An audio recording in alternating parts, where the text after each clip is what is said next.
بسم اللہ الرحمن الرحیم والصلاة والسلام علی رسولہ الکریم وعلی آلہ واصحابہ اجمعین اما بعد۔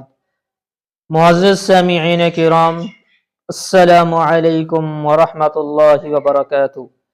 آج ہم آپ سے بات کریں گے خواب کے اندر پھول دیکھنے کے حوالے سے۔ اس کی مختلف صورتیں ہیں اور اس کی مختلف تعبیریں ہیں۔ اگر آپ ان تمام صورتوں کی تعبیریں جاننا چاہتے ہیں تو آپ اس ویڈیو کو آخر تک لازمی دیکھیں۔ تو ناظرین، ہم چلتے ہیں آج کے موضوع یعنی خواب کے اندر پھول دیکھنے کے حوالے سے۔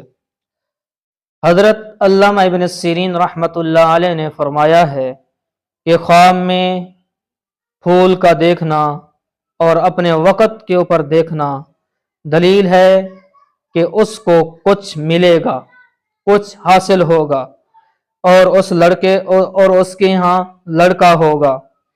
اور پھول کا بے وقت دیکھنا غم اور مصیبت کے اوپر دلیل ہے۔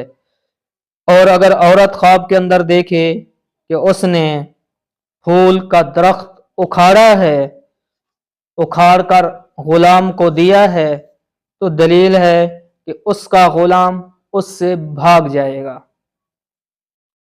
حضرت ابراہیم کرمانی رحمۃ اللہ علیہ نے فرمایا ہے کہ اگر خواب میں دیکھے کہ اس کو کسی نے پھول دیا ہے اور پھولوں کا دستہ دیا ہے تو دلیل ہے کہ ان کے درمیان گفتگو ہوگی۔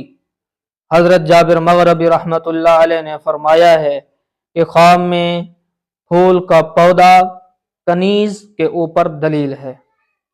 اگر آپ بھی ہم سے کسی خواب کی تعبیر پوچھنا چاہتے ہیں، کوئی مسئلہ پوچھنا چاہتے ہیں، یا آپ اپنے بچوں کو ہمارے پاس آن لائن قرآن کریم کی تعلیم دلوانا چاہتے ہیں ترجمے کے ساتھ، تفسیر کے ساتھ، قرأت کے ساتھ، تجوید کے ساتھ، تو آپ میرے واٹس ایپ نمبر کے اوپر رابطہ کر سکتے ہیں۔ میرا واٹس ایپ نمبر میری ویڈیو کے نیچے موجود ہے۔ ویڈیو کو لائک کرنا، چینل کو سبسکرائب کرنا نہ بھولیے گا۔